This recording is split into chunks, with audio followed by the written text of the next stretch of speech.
pues tal vez el primero presentarnos, ¿no? Yo creo que tanto Blanca como su servidor estamos trabajando intensamente en este mundo laboral que durante los últimos años, estamos hablando de 2019 para acá, ha tenido un cambio 180 grados, literal, muy rápido, muy profundo, y estamos viendo situaciones totalmente inéditas, ¿no? Todo es historia larga en dos párrafos.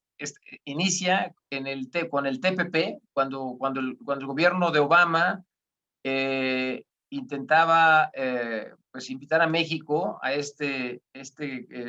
área, este acuerdo comercial transpacífico, y se le imponen ciertos pues requisitos laborales con objeto de que México no hiciera lo que se conoce como social dumping, que pagamos muy bajos salarios. Y entonces se inserta un capítulo laboral. Después, bueno, pues la historia ya la saben. Estaba el gobierno de Peña Nieto, y pues esto fue el preludio para la gran negociación del tratado más importante y en el que México tiene puestas todas sus esperanzas para reactivar la economía, que es el TEMEC.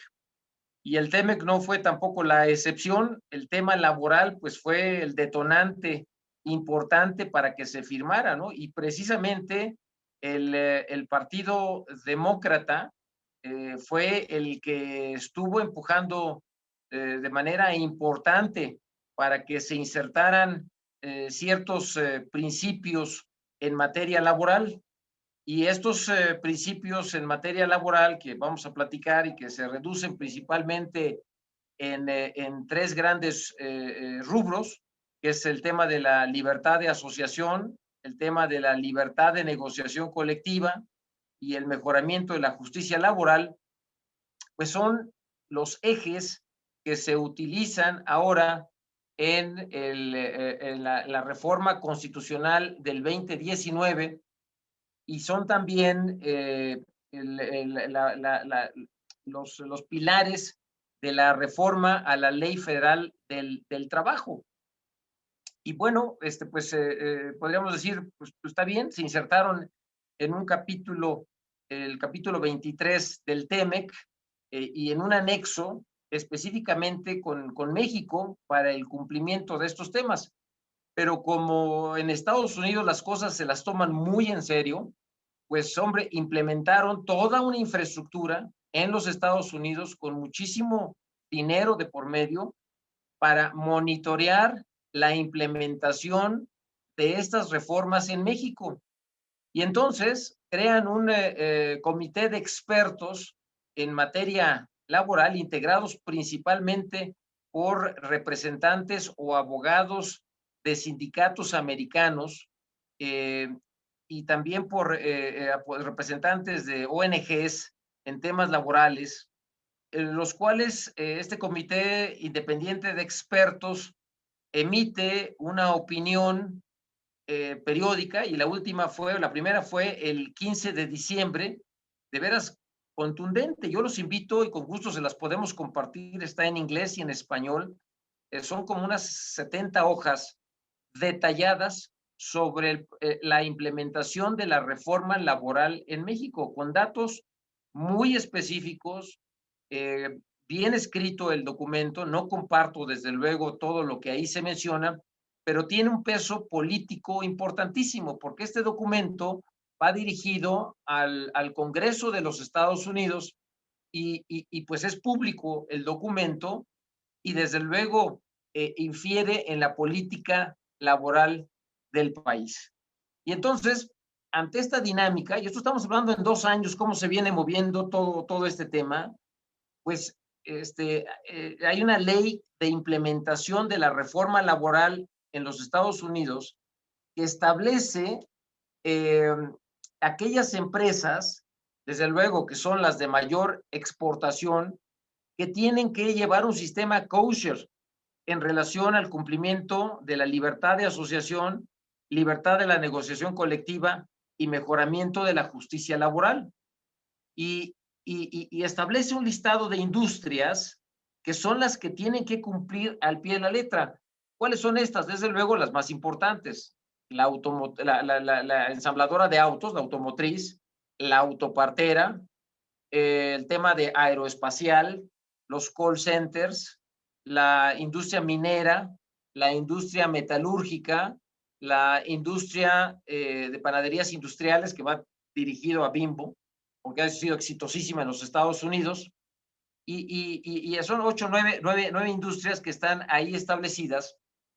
Y entonces, pues estas empresas tienen realmente que ir de manera muy cautelosa en el cumplimiento de estos principios. Y ahorita platicamos. Entonces, ante todo este cambio, vimos la necesidad, no solamente en el caso particular de nuestra firma, es una firma que se dedica a temas laborales, una firma tradicional, de incorporar otra área que fuera la parte estratégica en el manejo de los recursos humanos.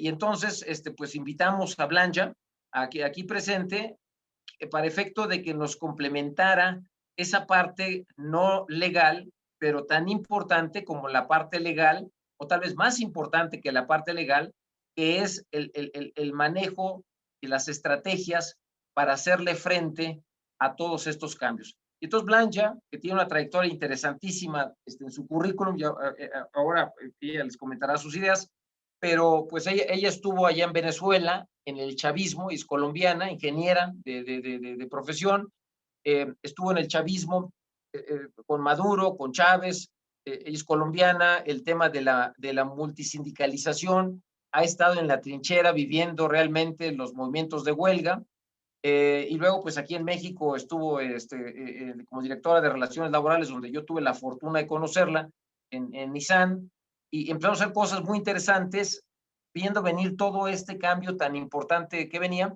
Y bueno, yo creo que fue muy acertada la decisión de unir fuerzas y poder entregar una asesoría que no solamente cumpla con la parte legal, sino también con el área de recursos humanos. Y así fue como surgió un proyecto interesante que se llama de ingeniería laboral, que como se mencionó en un inicio, pues da origen y título a nuestra presentación, que es Prepare for the Worst, Hoping for the Best.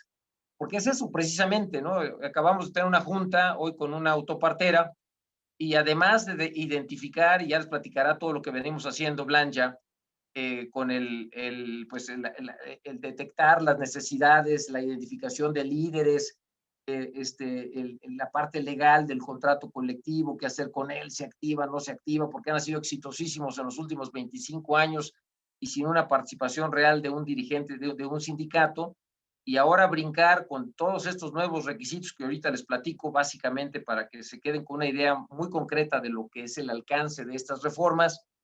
Pues, hombre, hace necesario que pues se integre esta parte complementaria al servicio que damos a nuestros clientes.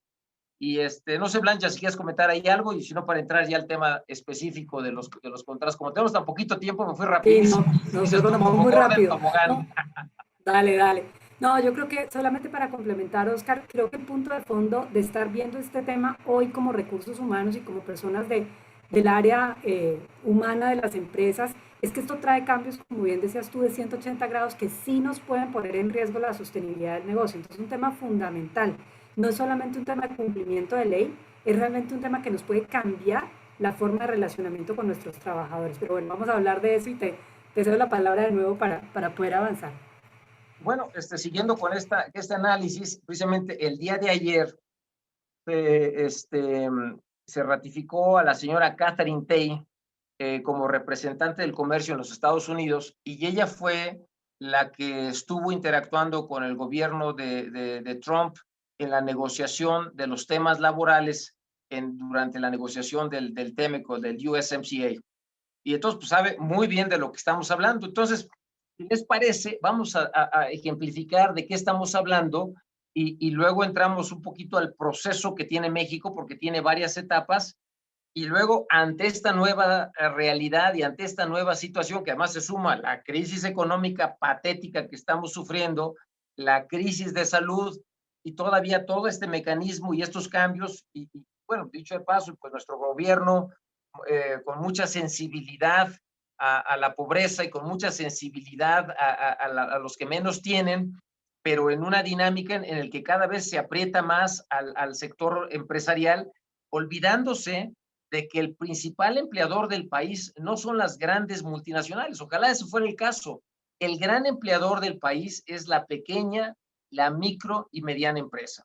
Y entonces, estas empresas que están tratando de salir de ese tema, ahí les va ahora la reforma de subcontratación, que dicho de paso, un par de semanas nos están informando de que esto va otra vez para adelante, y ahí les va el teletrabajo, y son cargas adicionales y adicionales, y es yo creo que, como me decía algún profesor en la universidad, si me permiten el comentario, me decía, es que ya es tan malo en México ser patrón que ni la Virgen de Guadalupe quiere seguir siendo patrona de México, porque esa es la realidad que hoy tenemos, ¿no?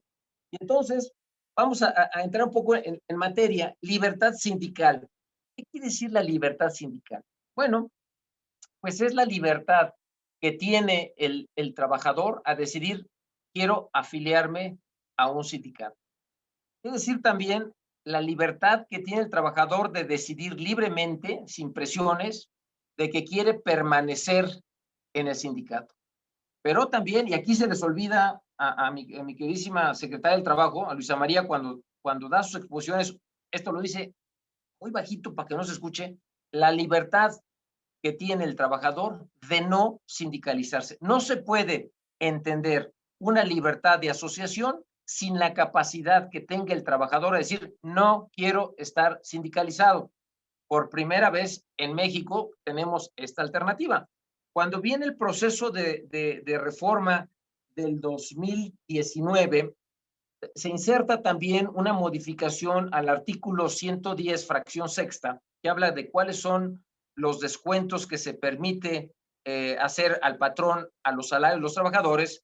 Decía antes de la reforma que las cuotas sindicales necesariamente tenían que hacerse y el trabajador no tenía voz ni voto, simplemente se le descuenta su 2%, o en el caso de Matamoros, con la problemática que tenemos ya con la señora Susana Prieto, pues era del 4%. Imagínense, 4% del salario de los trabajadores, incluyendo prestaciones e indemnizaciones, que se iba al sindicato, cero transparencia. Cuando tuve oportunidad de estar por aquella zona, pues eran toneladas de dinero que se entregaban al sindicato en un negocio de una familia, literalmente. Entonces, ante esta situación, se inserta en la fracción sexta la posibilidad de que el trabajador diga al patrón, oye, no me descuentes cuotas sindicales. ¿Por qué? Porque no quiero estar sindicalizado. Y entonces eso abre otra oportunidad para hacer, para trabajar en un ambiente que es un poco adelantándome a las conclusiones que tenemos, el tema de vivir en un ambiente libre de sindicatos. Bueno, pues primero el tema de la libertad sindical. Libertad de negociación colectiva, que esa es la segunda columna. ¿Qué quiere decir esto? Tradicionalmente, antes de la reforma, celebrábamos un convenio de revisión del contrato colectivo de trabajo. Lo firmaba nuestro cuate, el secretario general del sindicato.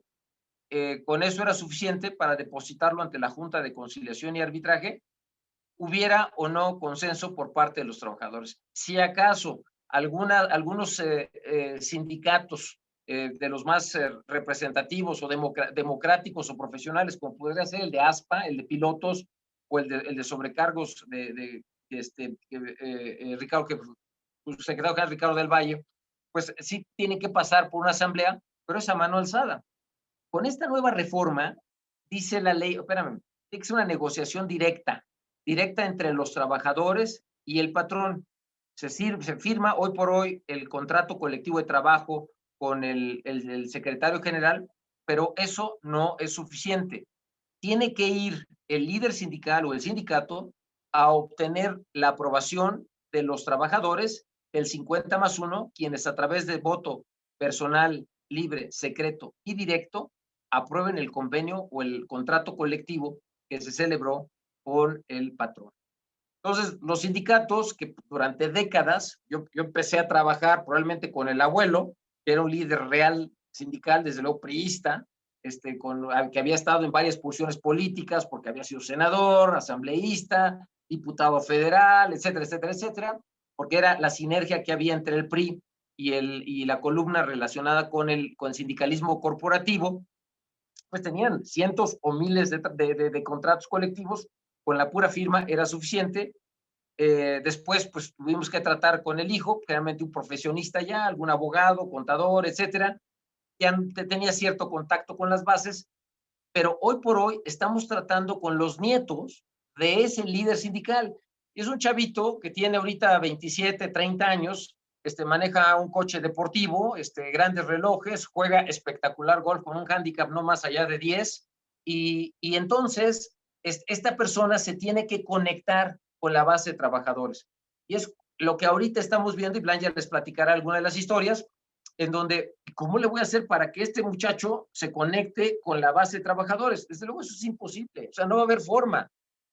Y entonces, ¿qué hago? Porque ahorita, como viene todo este proceso y un elemento toral en el propio TEMEC, se establece la necesidad de que en el término de 4 años, que empezó en el 2019, termina en el 2023, 1 de mayo del 2023, todos los contratos colectivos de trabajo deberán de haber sido ratificados o a través de voto personal, libre, secreto y directo, por lo menos una vez, con el 50+1 de los trabajadores, bajo la amenaza de que de no haberlo hecho, se dará por terminado el contrato colectivo de trabajo. Y entonces, hoy la consulta que tenemos Blanca y yo es en el sentido de que qué hacen con el contrato colectivo que tienen con el líder de la CTM o de la CROC o de la COM o de la que sea, y, y el líder sindical quiere activar el contrato colectivo de trabajo. ¿Qué hacemos? ¿Por qué? Pues porque hemos vivido muy bien durante los últimos 20 o 30 o 40 años en estas empresas con contratos colectivos no activos o de protección, que es uno de los puntos torales que este comité que les platicaba, comité independiente de expertos en Estados Unidos, lo trae entre ceja y oreja, la eliminación de todos estos contratos colectivos de trabajo de protección. Y es donde están golpeando de manera importante. Y luego hay otro elemento que sí fue de pura chiripa, que quedó en la ley que se conoce en los Estados Unidos como Right to Work. ¿Qué quiere decir esto? Hay ciertos estados en la Unión Americana en los que las prestaciones de los contratos colectivos de extrabajo se extienden a los trabajadores no sindicalizados que realicen actividades materiales o que pudieran ser sindicalizables. Bueno, pues en México, esto ya lo traíamos de tiempo atrás, mantuvimos ese concepto. Entonces, se genera un fenómeno que se va a dar en las empresas, que es el free rider. ¿Qué es este? El que no paga cuotas, pero tiene los mismos beneficios. Entonces, esto desincentiva el que los trabajadores quieran estar sindicalizados. Entonces, o los sindicatos se reinventan y se conectan con la gente y ofrecen algo como cualquier otra asociación para que de manera voluntaria el trabajador se afilie, o se los va a cargar el pintor, salvo que se empiecen a generar, que seguramente esto va a dejar huecos políticos o huecos de representatividad de los sindicalismos jóvenes, sindicalismos nuevos, independientes. Y tal es el caso de la señora Susana Prieto, ¿no? Con todos sus defectos, pero es una maestra utilizando un elemento que hoy por hoy todos los trabajadores tienen acceso, que son las redes sociales. En mis orígenes, cuando hace ya chorropetecientos años, la forma en la que se hacía proselitismo sindical era entregando flyers del sindicato afuera de las empresas o dejando por ahí un montoncito de flyers mal acomodados para que todo el mundo lo tomara, o pintas en los baños. Eso ya se acabó, eso es historia. Hoy por hoy, todos los trabajadores de cualquier empresa que me mencionen, por más modesto que sea su ingreso, tienen un teléfono celular. Y son dos las redes sociales que se utilizan, el Facebook y el WhatsApp. Entonces, nuestra estrategia, pues además debe de contener el Facebook y el WhatsApp como estrategias de comunicación. ¿Qué vas a hacer el día de mañana que tengas un bloqueo afuera de tu empresa? Se va a dar.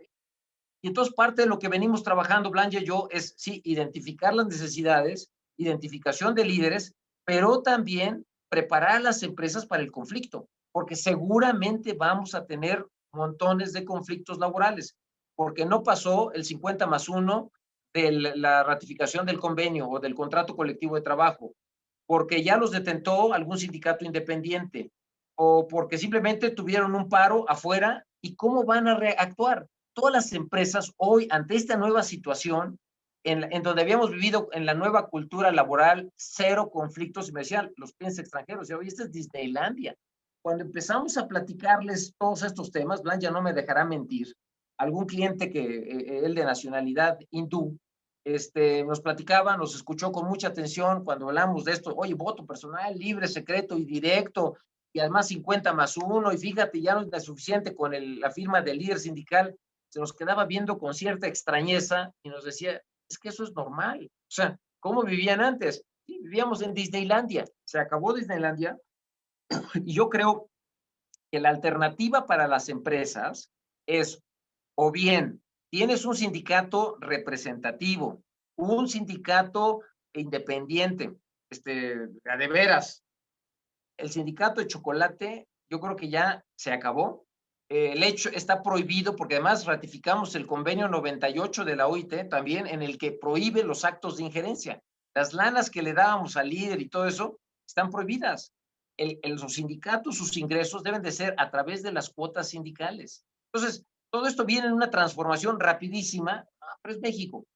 Y le encontraríamos la parte mexicana y seguramente le vamos a encontrar, salvo aquellas empresas que al gobierno americano o a los sindicatos americanos les interese, que sí va a haber un monitoreo, porque además en el Tratado de Libre Comercio, la violación de estos principios de libertad de asociación o de negociación colectiva pueden generar la instalación de paneles arbitrales.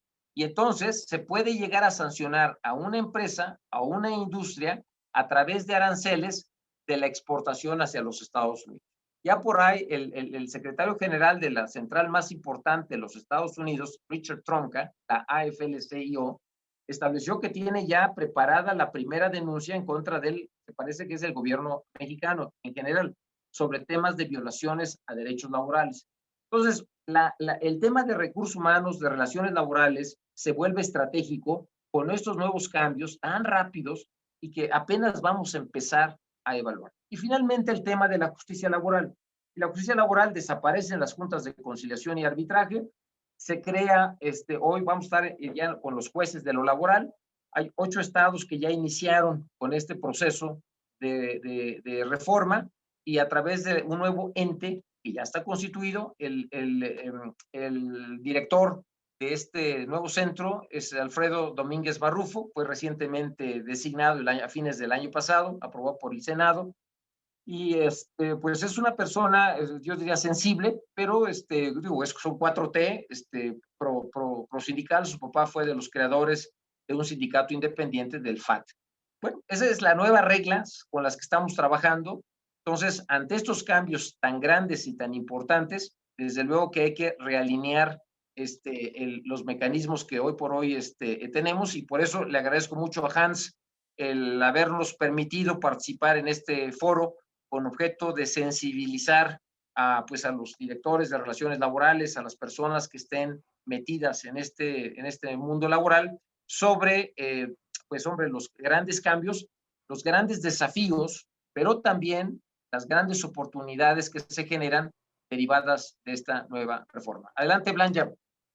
Gracias, Oscar. Y bueno, pues imagínense ustedes con todo esto que nos cuenta Oscar que cambia. Yo diría que el cambio más importante tiene que ver con la participación del trabajador en la decisión, no solamente de sus condiciones de trabajo, sino también de sus representantes. Y una analogía que nosotros ponemos es como si durante 15 años tú no sabes que estabas casado y de pronto un día llegan y te presentan a tu esposa y adicionalmente te dicen que la tienes que mantener, ¿no? Entonces, pues lo primero es haber tenido yo el derecho de haber elegido a mi esposo o mi esposa, y segundo, pues haber realmente contraído matrimonio y contraído pues todas las obligaciones y deberes que conlleva ese tipo de contrato. Y nos pasa exactamente igual en el mundo laboral.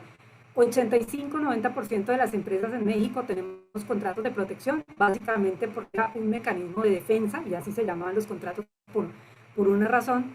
Y entonces, como bien dice Oscar, pues nos quedan dos alternativas, o una, entramos a la vida sindical donde se requiere realmente que los sindicatos jueguen el papel de balance entre las necesidades del trabajador y las necesidades del negocio, porque lo decía un amigo mío, sabio líder sindical, sin trabajadores no hay empresa y sin empresa no hay sindicato, entonces pues es muy difícil que el empuje sindical termine acabando con las organizaciones y eso es un tema que hay que cuidar. O tienen la alternativa, que además es una alternativa natural que surge justamente de la decisión del trabajador de poder plantear si requiere o no requiere un representante o alguien que abogue por él dentro de una compañía. Ahora, ¿de qué depende esto? Y esto es un poco el tema que nosotros hemos venido experimentando y lo que hemos venido trabajando con nuestros clientes. El primer elemento, y para mí tal vez creo que es el elemento fundamental y central de todo esto, es muy difícil, como recursos humanos lo sabemos, que el 100% del tiempo la gente esté completamente feliz. Eso yo diría que es una utopía bastante compleja de conseguir. Sin embargo, lo primero que tenemos que hacer como organizaciones es identificar por dónde viene el riesgo. En nuestra experiencia hay 4 caminos de riesgo, hay 4 tipos de banderas que nos generan conflictividad laboral, porque además tocan al trabajador en lo que más le duele, en los puntos que más le complican la vida. El primero tiene que ver con la compensación. México ha sido un país que afortunadamente creo yo que ha podido mejorar las condiciones de trabajo, no necesariamente por la presión sindical. De hecho, les cuento algo que yo veo cuando uno correlaciona la vida sindical contra las condiciones de trabajo de la gente, no necesariamente el tener sindicato hace que los trabajadores tengan un mejor salario. Yo creo que esto ha dependido un poco más de la oferta y la demanda en cada mercado. Y México es un país con un alto nivel de empleo, además por un alto nivel de inversión extranjera y por lo tanto las condiciones de la gente en general en la mayoría de las industrias que han estado formalizadas son positivas. Sin embargo, pues existen 2 argumentos importantes que pueden generar riesgo. Por un lado, el tema del incremento salarial. Ustedes saben que en México además existe el incremento salarial, o más bien el incremento del salario mínimo de las condiciones que hay en la frontera, que son diferentes a los que se dan en el centro de la República. Y esto muchas veces genera ruido para los trabajadores, ¿no? Porque en la frontera tenemos porcentajes de incremento más altos que en el resto del país y pues la gente se termina confundiendo con esto y son banderas que son utilizadas muchas veces por organizaciones sindicales que no necesariamente le están diciendo la verdad a la gente. Y el segundo elemento tiene que ver con el reparto de utilidades. La PTU, que además es un beneficio que existe en pocos países, realmente México es uno de los que lo tiene, además con un impacto alto en la utilidad de los negocios, pues genera también en los trabajadores una expectativa. Hay empresas, hay industrias, más bien sectores, donde la PTU representa hasta 1 o 2 años de trabajo o 1 o 2 años de salario del trabajador. Y esto genera, pues básicamente, que para el trabajador sea un beneficio muy apreciado. Por esa razón, pues muchas veces las banderas que vemos en ciertos lugares, y lo veíamos en Matamoros el año pasado y el año antepasado, donde se le prometía a la gente pues participación mucho más alta en los ingresos y en las utilidades de la compañía, temas que ponen en riesgo, y ahí es donde yo veo la primera implicación, y lo que tú decías, Oscar, de la necesidad de prepararnos frente a la crisis, porque ¿qué pasó en Matamoros? Muchas maquilas tuvieron que cerrar, y los trabajadores que participaron originalmente en todos estos paros y en toda esta conflictividad se quedaron sin trabajo, y yo creo que hoy probablemente esa reflexión pues quedó, porque no significa que tenemos que soportar condiciones de trabajo malas, pero tampoco significa que podemos golpear a las empresas para que las empresas suban los costos sin ningún límite o sin ningún criterio. En ese sentido, pues se requiere realmente identificar qué riesgo podemos tener ahí. El segundo elemento de riesgo tiene que ver con las condiciones de trabajo. Creo que además el hecho de que aparezca la NOM 35 como una norma de control y de prevención de riesgo psicosocial dentro de todo el contexto de la reforma no es una casualidad. Yo creo que el riesgo psicosocial representa primero una necesidad de las empresas de balancear la jornada, de mejorar las condiciones del trabajador, de eliminar los temas de violencia dentro de las compañías. Yo creo que es un tema fundamental, pero también se puede convertir en una bandera sindical bastante subjetiva, porque cuando a ti como sindicato te vienen a plantear que el trabajador no tiene las condiciones adecuadas y que tal vez él no tiene la autonomía suficiente, pues una discusión de autonomía es bien compleja de resolverse, se sale completamente de lo jurídico y entra ya en el plano de la discusión. Por esa razón, insisto, no es una casualidad que la NOM 35 esté amarrada en todo este proceso, pero sí una obligación de las empresas es realmente identificar. Yo diría que hoy los esfuerzos alrededor de la NOM 35 no tienen que ir solamente a, digamos, a curarnos en los temas de inspección, sino hacer un trabajo real de generar seguridad psicológica dentro de las organizaciones para evitar estos temas. El tercero tiene que ver con el liderazgo y el trato. Yo creo que es un tema que hemos hablado por muchísimos años, donde pues muchas veces como recursos humanos tratamos internamente de que los líderes de los equipos participen, cambien el estilo, cambien el approach con la gente, realmente se genere un ambiente de motivación. Hay que recordar que hoy el 65-70% de la fuerza laboral de México son millennials. Y el millennial en sí, pues ha presionado, por decirlo de alguna manera, o ha puesto sobre la mesa, porque creo que no es necesariamente presión, la necesidad de tener un approach distinto, donde a él ya no lo motiva la presión, a él lo motiva el propósito, lo motiva la posibilidad de reto, la posibilidad de aprender cosas diferentes, de crecer. Y bueno, hemos hablado muchísimo de la rotación de los millennials, pero es una realidad, nos está obligando a cambiar la forma de aproximarnos a la gente.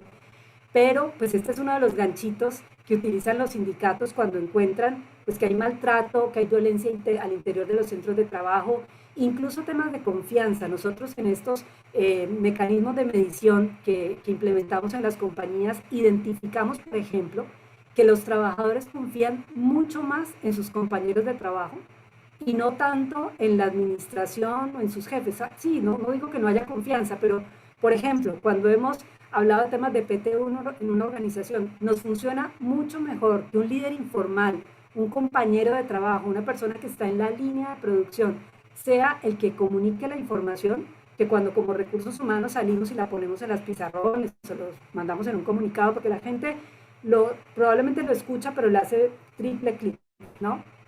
Y el cuarto elemento, que probablemente es uno de los riesgos más grandes que tenemos hoy post pandemia, justamente por todo el impacto económico que han tenido las industrias y las empresas en general en el mundo, no solamente en México, tiene que ver con el tema de estabilidad laboral. Cuando el trabajador siente que su trabajo está puesto en riesgo, que puede perder su empleo, que puede perder parte de su salario, pues ya no tiene nada que perder. Y ese es el mejor caldo de cultivo para organizaciones sindicales radicales. Yo no digo que yo soy una persona pro sindical, eso lo tengo que poner sobre la mesa, pero también soy consciente de que muchas veces no tenemos el tipo de organización sindical preparada. Como bien lo decía Oscar, probablemente hoy no necesariamente está el líder con el perfil para conectar con la gente. Y en ese sentido, no sé, Oscar, si tú quieras comentar un poco de lo que hemos visto, porque creo que uno de los elementos importantes que estamos percibiendo hoy es un cambio en el comportamiento de los sindicatos, sindicatos que han sido cuates de toda la vida, pues hoy han tenido que entrar a defender su actividad, y creo que en esa defensa de la actividad pues vemos por supuesto tendencias diferentes. No sé si tú quieras comentar un poco al respecto. Sí, yo creo que eh, la pregunta que hoy tenemos, reiterativa por parte de los clientes, oye, pues es que yo traigo un contrato colectivo de protección no activo durante los últimos 20 años, nunca he tenido ningún problema laboral ante tanto cambio y que la legitimación y que el sindicato me está tocando la puerta, que quieren legitimar, pues vamos para adelante y que todo siga igual.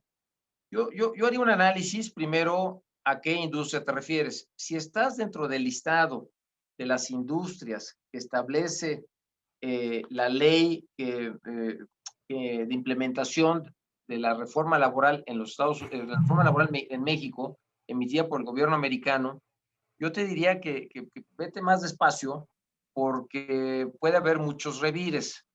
¿Qué implica esto? Bueno, pues que el sindicato va a tener que justificar ese 50+1 y seguramente va a ser a costillas de tu bolsillo. Entonces, ¿para qué lo pones aquí enfrente? Le conectas con la gente, le arrimas a las personas, él trata de hacer su mejor labor y cuando venga la revisión, pues te va a decir, oye, pues es que la base no quiere menos del 8. Pues espérame, si la inflación fue 3.1%. No, bueno, pues es que la cosa ya cambió, totalmente diferente. Y ya lo invitaste a entrar, ya le diste contacto con tu gente, ya está adentro y lo estamos viendo ahora con ciertos clientes. ¿Y ahora qué hago? Pues yo creo que error número uno es activar los contratos de esa manera. Otro cliente que me decía, no, es que ya que se contacta con la gente y el sindicato le está dando cachuchas a los trabajadores, etcétera, etcétera, etcétera. Y le digo, oye, y dentro de todo tu plan de acción, omites un tema relevante, las revisiones salariales e integrales. Es una empresa departamental y ha de tener 60 tiendas en México. Le digo, ¿quién va a llevar y cuál va a ser la estrategia para las revisiones de contrato colectivo salariales integrales? Ah, no, es que esas no entran dentro del programa. Entonces, ¿cómo vas a activar un contrato colectivo de trabajo, darle vida sindical, si lo más importante que es esto, no lo vas a tener? Entonces, yo creo que antes de darles entrada, la nueva ley que establece, que hay un plan, como México va entrando, entraron 8 estados y después van a entrar octubre otros 11 estados y el próximo año el resto de la República. Entonces, entrando ya en funciones, el Centro Federal de Conciliación y Registro Laboral también trae temas interesantes, porque ¿por qué existen los contratos colectivos no activos o de protección? Porque la ley mexicana durante décadas permitía los emplazamientos a huelga de directorio. ¿Cuáles son estos? Me gustó el nombre de la empresa, suena bien, los emplazo a huelga. No tengo ningún requisito por parte de la ley o de la Junta de Conciliación y Arbitraje para acreditar que tengo la representación de uno solo de los trabajadores. Me emplazaban a huelga. Como la función de la Junta antes del estallamiento de huelga era meramente conciliatoria, pues hombre, pues hasta que se estallaba la huelga, entraba el proceso de la inexistencia de huelga, el incidente de inexistencia de huelga, por falta de mayoría o porque no tenían contacto, pero ya te metieron una bronca, ya te pusieron las banderas, era un simbolismo, el rojo y negro, pero ahora la ley establece que para que ese emplazamiento pueda procesarse ante los jueces de lo laboral, tienen que tener un prerequisito. Ese prerequisito es una constancia de representatividad, que solo se le otorga a los sindicatos quienes acrediten contar por lo menos con el 30% de los trabajadores a quienes ampara el contrato colectivo de trabajo. Dicho sea de paso, ese porcentaje es una copia del porcentaje que establece la ley americana. Curiosamente, nosotros siempre estábamos con Latinoamérica en temas laborales y Hispanoamérica en temas laborales y temas sindicales y Mario de la Cueva y Néstor de Buen y nosotros, esto, aquello. Y hoy dimos un giro de 180 grados y apuntamos hacia el norte y seguimos una serie de procesos totalmente ajenos a nosotros, pero es el boleto, es el costo del boleto para entrarle al TEMEC, al USMCA, y poder seguir en este mercado tan importante. ¿Cuál es la consecuencia natural y que pretenden con eso? Pues que hay un sindicalismo real representativo por una razón, que van a incrementarse los salarios en México y que deje de ser tan atractivo el invertir en México y que cierto nivel u operaciones sean trasladadas nuevamente a los Estados Unidos, con objeto de repatriar a esas actividades. Yo creo que la distancia es terrible todavía. Hay unas ventajas competitivas en el país, entre ellas el just in time. No es lo mismo traerlo de China con las broncas que traen con China que hoy por hoy con el tema México. Entonces, lo que a nosotros nos toca es ser ya más sensibles en el tema laboral. Recursos humanos se vuelve estratégico. Ya no es un tema del día a día, de altas y bajas. Me preocupa mucho a mí el sector, principalmente maquilador, porque durante mucho tiempo son grandes poblaciones de trabajadores.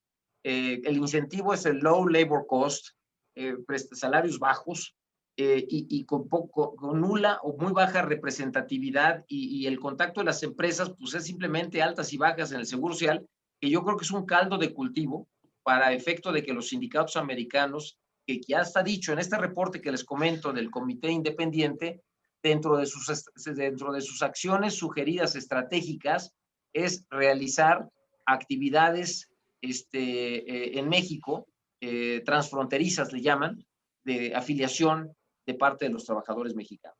Entonces, viene una dinámica muy fuerte, muy rápida, y lo vamos a estar pulsando con pues el sindicalismo, con los cambios, la reforma y con los nuevos jugadores que van a presentarse, ¿no? Entonces, yo creo que sí tenemos que concientizar, tenemos que establecer un plan, tenemos que seguir un plan y una ruta crítica hacia dónde queremos migrar a las organizaciones hoy en día, porque de lo contrario, pues si lo dejamos al garete, pues no vamos a llegar exactamente al puerto que queremos. Que a mí en ese sentido me gustaría agregar, Oscar, un par de mensajes claves y ahorita pasamos a algunas preguntas que tenemos por acá. El primer mensaje o el primer punto que yo veo, nosotros tenemos dos tipos de clientes, ¿no? Los que nos llegan a emergencias ya con el infarto, que muchas veces yo le digo a Oscar que yo me siento como el médico del check-up que mira desde afuera la sala de emergencias y dice, si este paciente hubiera venido al check-up y hubiéramos podido hacer el tratamiento, pues nos hubiéramos ahorrado el infarto, ¿no? Y hoy estaríamos en una situación distinta. Y tenemos también aquellos que están buscando capitalizar estos planes de la reforma y realmente generar planes de prevención, porque acá hay un elemento muy importante que tú comentabas y es, para mí, y visto tal vez desde mi manera muy ranchera de ver las cosas, el trabajador ha sido un niño chiquito por muchos años, es decir, no ha participado en ninguna decisión, el cambio de sus condiciones laborales, pues él no ha opinado, en la representación colectiva tampoco ha tenido voz ni voto, y de pronto le entregamos las llaves del carro, la tarjeta de crédito, las llaves de la casa al adolescente de 12 años, 14 años, y empezamos a rezar porque le vaya bien. Y eso es un poco lo que yo siento que nos va a pasar cuando el trabajador en la urna, con papelito de voto secreto, personal, libre, directo, empiece a decidir si quiere o no un sindicato primero que todo y empiece a opinar sobre si el incremento salarial, como bien lo decías tú, es el incremento que a él le parece correcto o no, donde muchas veces sabemos que como organizaciones tal vez no le hemos transmitido toda la sensibilidad de cuáles son las reales posibilidades económicas de las empresas. Entonces, en ese sentido, yo creo que sí hace parte, y por eso yo insisto tanto, en que este no es un tema de recursos humanos, este es un tema que tiene que hacer parte de la agenda estratégica del negocio, este tiene que estar en las primeras 3 prioridades de cualquier director general, de cualquier compañía, porque no solamente estamos hablando, como bien lo comentaba Oscar, de las empresas y sectores que están más vigilados por Estados Unidos. Yo creo que en esta fiesta pues van a aprovechar muchas organizaciones sindicales para entrar, algunas con buena intención, con ganas de representar realmente a los trabajadores, y ahorita justo sobre la pregunta que nos hace David sobre el sector agroalimentario, creo que ahí hay oportunidades, porque yo también creo que en México, y tú David ponías un tema muy importante ahí, que es justamente la cobertura de seguridad social, en México, en Latinoamérica y en muchos países yo creo que hay oportunidades en la mejora de las condiciones de trabajo de la gente, pero también en esa fiesta van a aprovechar para entrar organizaciones que lo que están buscando es lucrarse y bueno, quién sabe qué tipo de desestabilización. Por esa razón yo sí creo que este es un tema al que nos tenemos que preparar. Nosotros usualmente en este proceso, pues primero que todo recorremos este camino de identificación de riesgos, de generación de comunicación y de generación de participación, porque son 3 elementos que sí o sí vamos a necesitar para que el trabajador venga y confíe en la compañía y venga y nos pregunte. Yo utilizo muchas analogías, pero a mí yo prefiero, y le digo mucho a Oscar que yo prefiero, por ejemplo, que los niños vengan y me pregunten a mí cuando quieran saber cómo vienen los niños al mundo y no se lo pregunten a un compañerito de la escuela. Pasa exactamente lo mismo con los trabajadores. Yo creo que yo prefiero que los trabajadores vengan y le pregunten a la organización y confíen en la empresa para hablar de estos temas, para hablar de estas dudas. Este es un tema que todavía no está en los medios tan fuertemente, poco a poco lo empezamos a escuchar, pero seguramente en el 2021 segunda mitad y 2022 y de ahí en adelante vamos a tener muchísimo ruido en términos de lo que puede estar pasando, en términos de cómo entiende o no el trabajador sus derechos, y es muy importante que establezcamos canales de comunicación con la gente que le permitan realmente poner el tema sobre la mesa.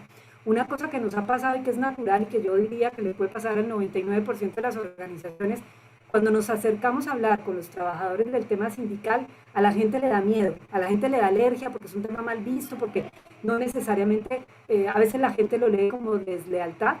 Yo creo que necesitamos abrir los canales y creo que existe la representación colectiva sana. Conozco muchos líderes sindicales que realmente ejercen una labor positiva y constructiva, no vendida. Yo creo que es una labor auténtica de representación de la gente, de balance entre las condiciones mejores de la gente y mejores condiciones del negocio, y creo que eso puede hacer la diferencia. Entonces, en ese sentido, Oscar, si te parece, me voy a pasar un poco a las preguntas. Voy a leer la pregunta de David, que creo que vale la pena leerla completa. Dice aquí, el sector agroalimentario está sujeto a TEMEC. Existe una brecha enorme en el campo mexicano entre lo que sucede en él y lo que se espera de él con el TEMEC en Estados Unidos.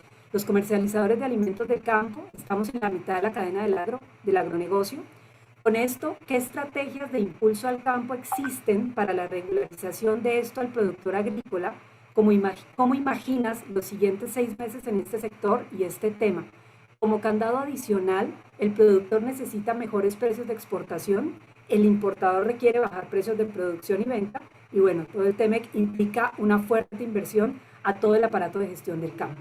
¿Qué opinas tú, Oscar, en el sector agro, que creo que además es uno de los sectores que probablemente va a tener uno de los impactos más importantes?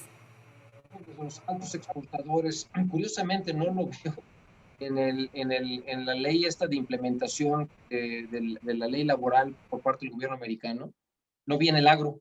Están enfocadas más hacia las empresas de exportación de bienes o servicios a los Estados Unidos, pero este es un tema importantísimo porque pues, un gran porcentaje de la producción pues, es exportación hacia los Estados Unidos. Yo creo que pues, va a ser también necesario, no va a ser necesario, sino que va a haber seguramente intentos de sindicalización de parte de estas organizaciones sindicales que están muy, muy activas, pero digo, es un cambio, como repito, tan grande.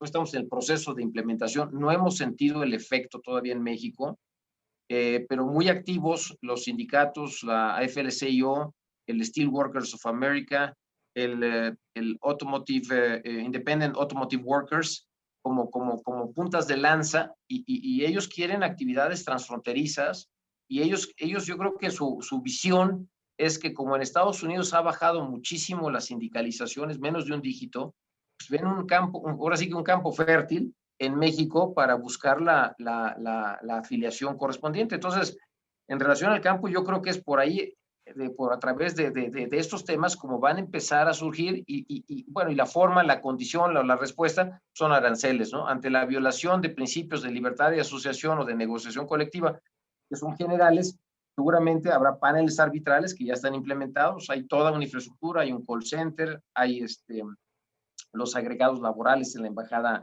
americana, este comité de expertos, un comité intersecretarial en los Estados Unidos. Pues seguramente a través de aranceles es como van a presionar al empleador mexicano el cumplimiento de estos temas, ¿no? Y esto, pues la presión va a ser a mejorar y a incrementar los salarios de manera importante. Y bueno, pues antes contábamos como un aliado con el gobierno federal, ¿no? Estas quejas que se presentaban ante la OIT siempre nos daban oportunidad de participar en el análisis y la investigación de cada uno de estos casos.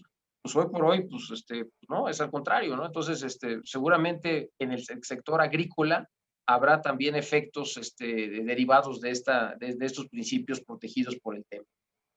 Yo agregaría, Oscar, tal vez la importancia de los gremios en este momento, ¿no? Porque va a tener que ser un tema planteado por el gremio completo, porque lo que dices tú, David, la pregunta es cierto, probablemente el impacto y la presión en los costos de producción pues afectarían a uno u otro productor. Creo que es un tema que se tiene que resolver de manera integral, de manera conjunta, porque además algo que va a suceder sí o sí es que vamos a ver la mejora, o la presión, perdón, por la mejora de las condiciones de la gente. Y yo siempre he estado convencida que es mucho mejor hacerlo yo como empleador que tener la presión de un sindicato, porque entonces los trabajadores van a terminar debiéndole las gracias o dándole las gracias a este sindicato que vino a luchar por ellos, ¿no? Y creo que ahí pues perdemos definitivamente la conexión con la gente. Entonces creo que va a tener que ser una respuesta de gremio en este caso.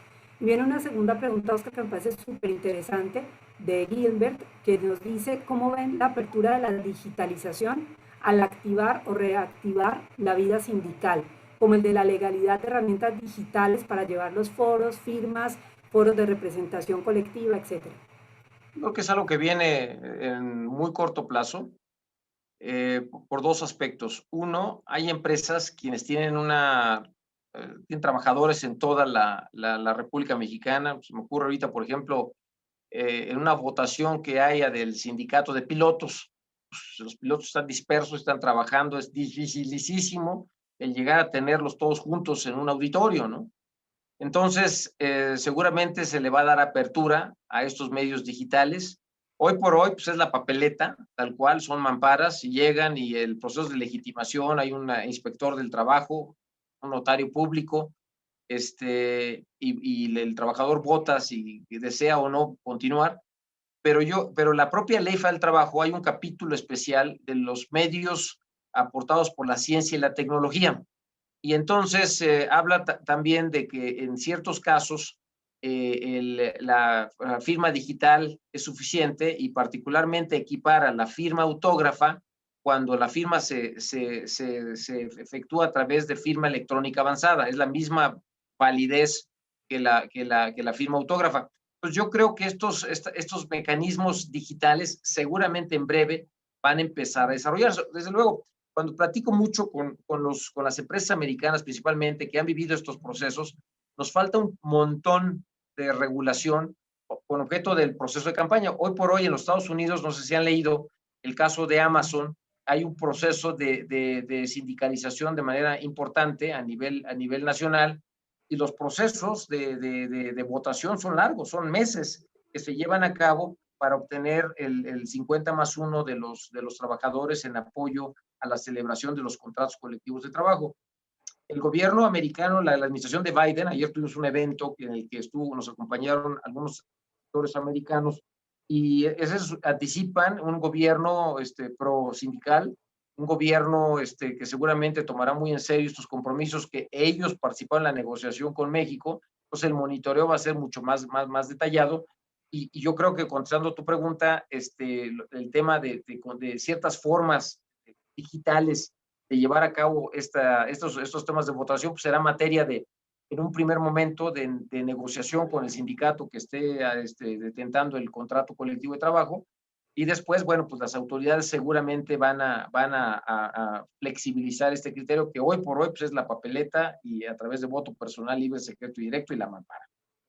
Sí, gracias. Bueno, pues a mí me gustaría cerrar un poco con el mensaje de, definitivamente yo creo que prepararnos para los cambios de la reforma, que el reloj ya lo tenemos haciéndonos tic-tac desde hace un par de años, es un tema no solamente de responsabilidad empresarial, es decir, de asegurar la sostenibilidad del negocio, porque como lo comentábamos, es un tema que puede poner en riesgo a una organización. Creo que también es un tema social y de responsabilidad con México, porque yo creo que es un tema que puede afectar la competitividad del país, la atractividad para la inversión extranjera. Entonces creo que sin duda es una tarea que nos tenemos que poner, y pues a nosotros la verdad que nos alegró mucho, Hans, que nos hayan invitado a este espacio para compartir esto, porque como lo ven ustedes es un tema urgente y muy importante a resolver. De verdad que muchas gracias. No sé, Oscar, si tú quieras cerrar con algo también. Pues agradecer igualmente, ¿no?, la participación de todos los aquí presentes.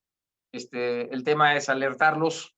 El tema es decir, hoy hay un cambio muy grande, muy importante de fondo, y hay que prepararse para estos cambios. El tiempo pasa, y de pronto pues vamos a estar, de pronto estamos ya en una nueva realidad.